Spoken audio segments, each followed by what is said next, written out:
ہمارے ذہنوں میں جو معیارات بیٹھے ہوئے ہیں وہ کیا ہے؟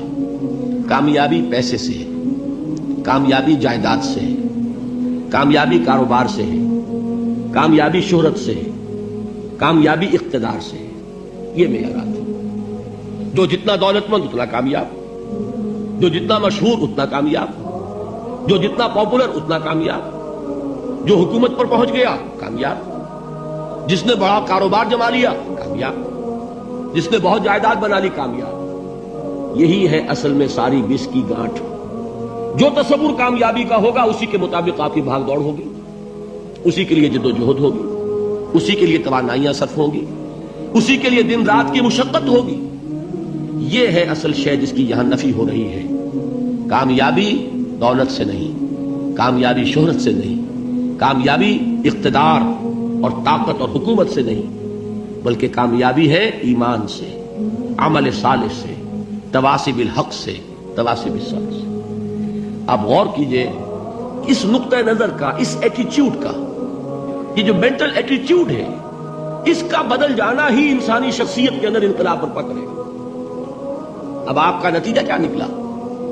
اگر تو دولت سے کامیابی ہوتی تو قارون بہت کامیاب تھا، اگر حکومت سے کامیابی ہوتی تو فرعون اور نمرود بہت کامیاب تھے.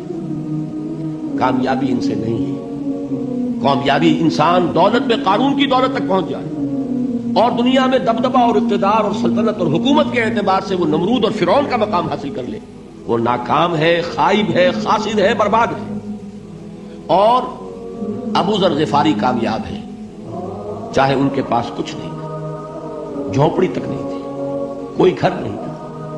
حضور نے فرمایا ہے اللہ کے کچھ بندے ایسے ہوتے ہیں جو کسی محفل میں جانا چاہیں تو انہیں اجازت نہ ملے، جو کہیں اگر رشتہ کرنا چاہیں کوئی ان سے رشتہ کرنے کو تیار نہ، کہیں کوئی سفارش کرنا چاہے تو ان کی کوئی بات ہی نہ سنے.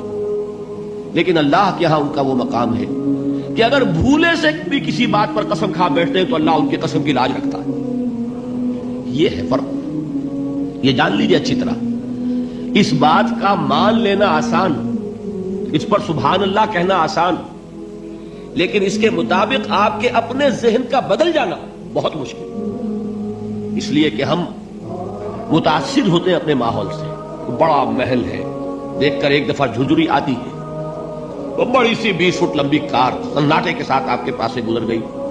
ایک دفعہ اعصاب کے اندر ارتعاش ہوتا ہے، محسوس ہوتا ہے بڑے یہ نصیبے والے لوگ ہیں، بڑے خوش نصیب، بڑے کامیاب. حالانکہ کچھ معلوم نہیں کہ یہی سب سے بڑی بد نصیبی ہو سکتا ہے کہ یہی سب سے بڑی ناکامی ہو. اگر ذہنوں میں یہ بات بیٹھ جائے کامیابی کس شے سے. یہی وجہ دیکھیے قرآن مجید میں بارہا آپ دیکھیں اولئک ھم المفلحون، یہ ہے لوگ کامیاب ہونے والے. آج یہ آپ نے نماز میں وہ آیات سنی، یا ایھا الذین آمنوا ارکعوا واسجدوا واعبدوا ربکم وافعلوا الخیر لعلکم تفلحون. اے ایمان والو، رکوع کرو، سجدہ کرو، اپنے رب کی پرستش اور بندگی کرو اور اچھے کام کرو تاکہ تم کامیاب ہو جاؤ. تو کامیابی کن چیزوں سے ہے؟ یہ ہے سب سے بڑا سبق. یہ ہمارے دل میں اگر بات بیٹھ جائے، ٹھک جائے، تو زندگی بدل جائے گی. صبح و شام بدل جائیں گے، نقشے بدل جائیں گے، بھاگ دوڑ کا رنگ بدل جائے گا، ویلیو سٹرکچر بدل جائے گا. آج وہ ایک چیز نہایت اہم نظر آ رہی ہے، کل نہایت غیر اہم نظر آئے گی. جیسے کہ حضور کی حدیث ہے مالی ولی دنیا، مجھے تمہاری اس دنیا سے کیا سروکار ہے.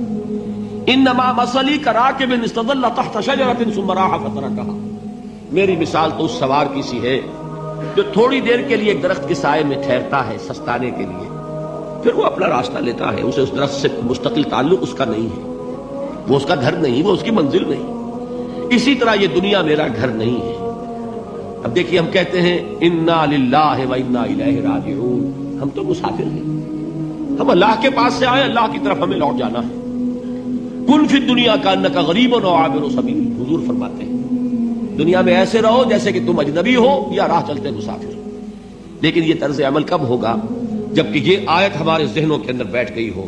والعصر ان الانسان لفی خسر الا الذین آمنوا وعملوا الصالحات وتواصوا بالحق وتواصوا بالصبر. یہ ہے اصل بات جو میں نے عرض کیا تھا کہ میں بتاؤں گا صحابہ کیوں ایک دوسرے کو یاد دلاتے تھے. اس لیے کہ دیکھیے جیسے برف باری اگر ہو رہی ہو، آپ باہر نکلیں گے تو برف آپ کے کپڑوں پر جم جاتی ہے نا، تو آپ جھٹکتے ہیں کپڑوں کو تاکہ برف ہٹ جائے۔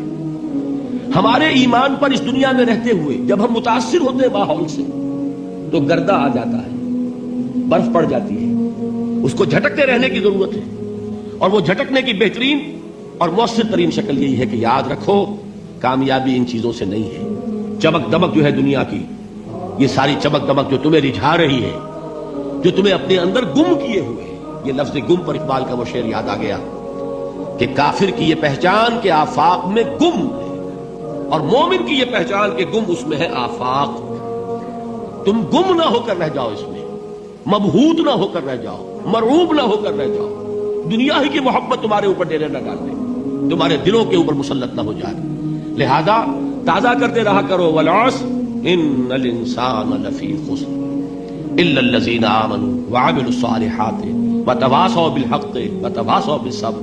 پھر یاد کر لو، پھر تازہ کر لو اپنے اس یقین کو کہ کامیابی دولت سے نہیں، کامیابی ثروت سے نہیں، کامیابی اقتدار سے نہیں، کامیابی شہرت سے نہیں، کامیابی جائیداد سے نہیں، کامیابی ہے ایمان سے، کامیابی ہے عمل صالح سے، کامیابی ہے تواصی بالحق سے، کامیابی ہے تواصی بالصبر سے۔ یہ چار چیزیں ہیں کہ جو